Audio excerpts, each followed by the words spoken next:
Well, if you are a parent, a grandparent, a relative, a caregiver, sister, brother, or friend of children, you have no doubt heard of the book, If You Give a Mouse a Cookie. I have to tell you, I've read it 1.5 times myself to my own kids.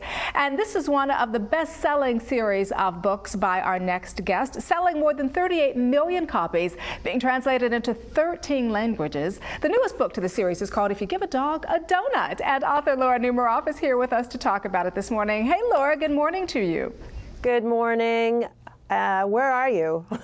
I'm actually here in South Florida, and I know that you're in LA, right? Right. All right. Well, you know, it's interesting because no matter where you are, these books resonate. And you wrote the first book, If You Give a Mouse a Cookie, back in 1985. Where did the idea for the book come from? Well, actually, I wrote it in '81, and that makes me feel so old. I was on a very long, boring car trip, and I tend to get antsy. And I started thinking of food that I like being eaten by animals. So I pictured a zebra eating crunchy Cheetos and getting orange all over his mouth, and then a gorilla eating pizza.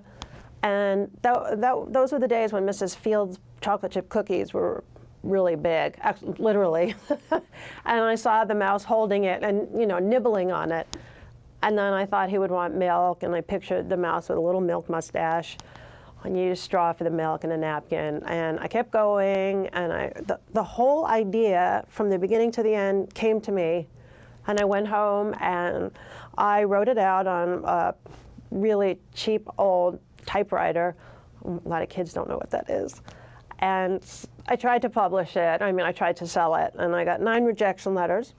And the 10th time I sent it out, they bought it. So my motto is never give up. Absolutely. I love that. And I love Mrs. Field's cookies as well. And I also love the idea, you know, of having that little mouse eat the cookie. And I think that, you know, it's what my kids like about it too, because it's so whimsical and just so well done, Laura, and so well thought out. And of course, the book then goes on to become a popular series of books. And in 2000, Oprah Winfrey called If You Give a Pig a Pancake her favorite book for children. She featured it on My Favorite Things. I mean, isn't that just amazing for you? I mean, it just seems like this whole series snowballed because Laura Bush celebrates American authors, and it was honored there as well. She invited you to the White House and the Easter egg roll. And I mean, the books are featured as a question on Jeopardy, for goodness sakes. And now you have If You Give a Dog a Donut. Can I just add something about the White House? Yeah. Michelle Obama, her mother, and the 2 girls read If You Give a Mouse a Cookie at this past Easter roll. Oh, I love that. That was really exciting. Absolutely. Now, you've got this latest book, If You Give a Dog a Donut. Laura, these animals eat a lot. So do I when I'm book tour. They're going to have donuts in all the stores. In all the stores. Oh, that would be great. I'll have to come out for that one then. Tell me a little bit about the book. This is a dog that first appeared in If You Give a Pig a Party, and he ends up playing baseball, going on a treasure hunt, becoming a pirate, and as the other animals do, runs the little boy ragged. So don't invite that kind of a dog into your house. And so where do you go for inspiration, Laura? Because, you know, little kids, they ask an awful lot of questions. Do you think these questions are kind of a determination? I wonder what happens if you give a dog a cookie or a dog a donut. I mean, where do you get the inspiration for the books? Right here. I get so many letters and emails with kids. It's so much fun. They try to write their own if book.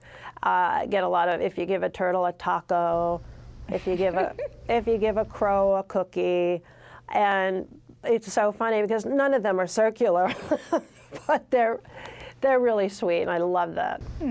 So why do you think the books resonate so well? Well, I've heard that kids love repetition, and that they find it comforting that they know that at the end they're going to be back into the same place. And I get a lot of emails and letters from parents and teachers with autistic children, and apparently they do love the repetition and getting back to it's kind of, they feel safe when they get back to the first place that they were. Oh, you know, with everything that you've done, everything you've written, what's next for you? You know you got to keep going now. You just can't stop because you're on a roll. Tell me about it. I'm working on another book, but I can't say what it is. But all of the characters have done everything.